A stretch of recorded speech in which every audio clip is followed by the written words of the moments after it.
Chapter 5 The Flyman.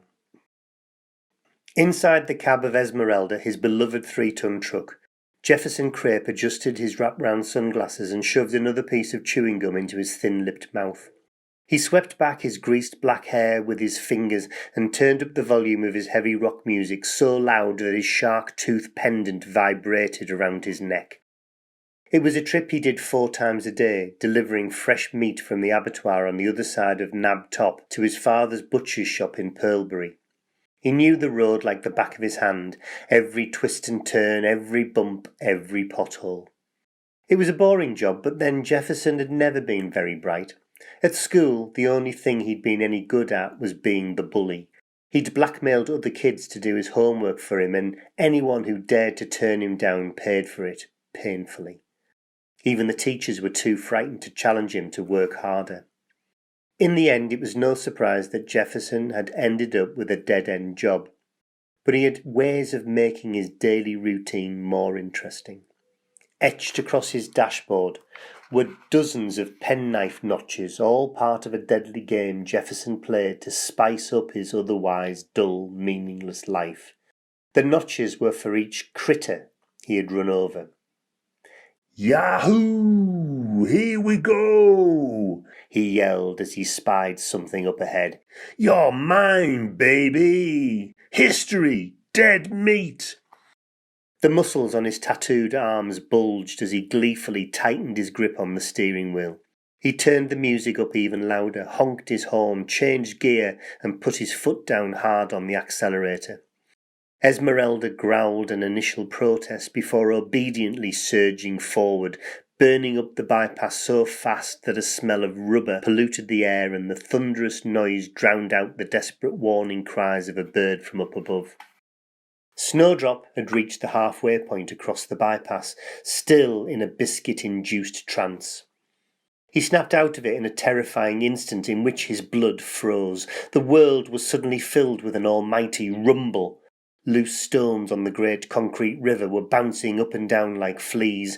Overhead, Godric was circling wildly like an out-of-control kite in a squall.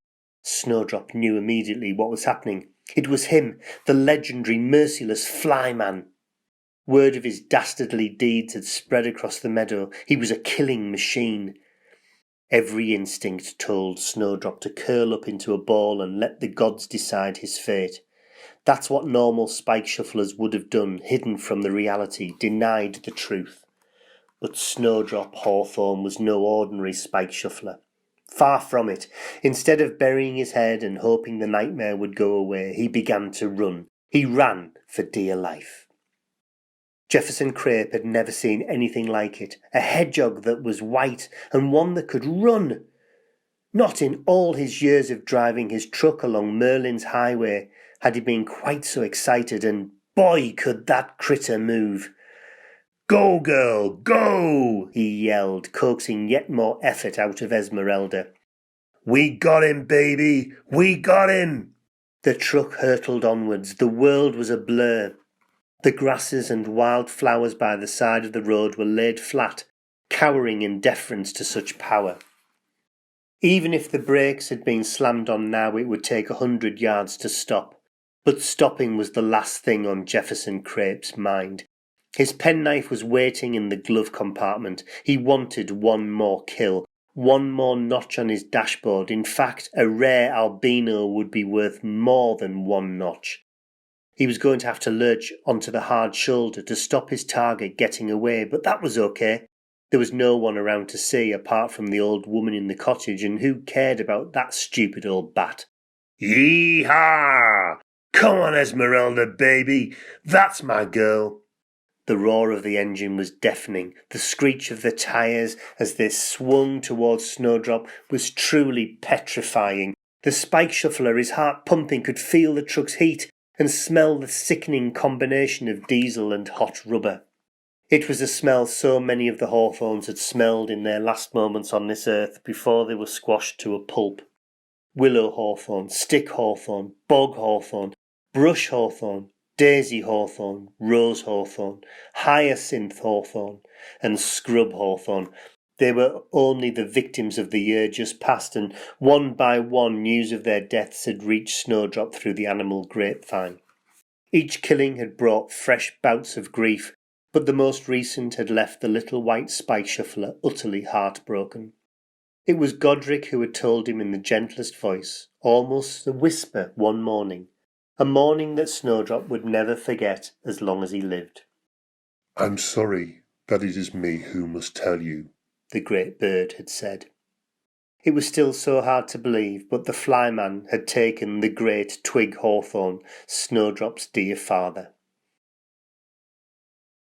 Godric wasn't used to emotion. As a bird of prey he knew death well. It was the way of the world. Life was gone in the flap of a wing, and yet this was the hardest thing he had ever had to do.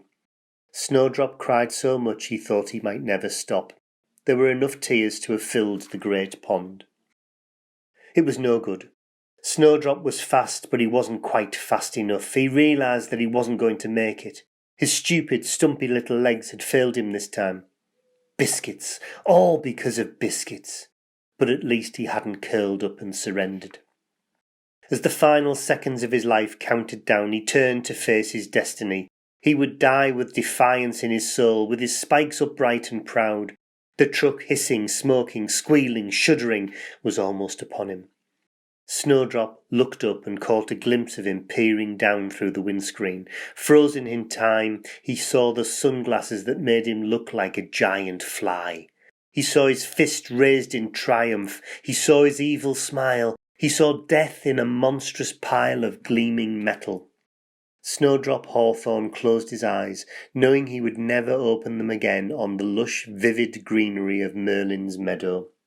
There was a final blaring of a horn, a dazzling shower of sparks, and a crescendo as loud as all the thunderclaps of a lifetime brought together in one cataclysmic storm.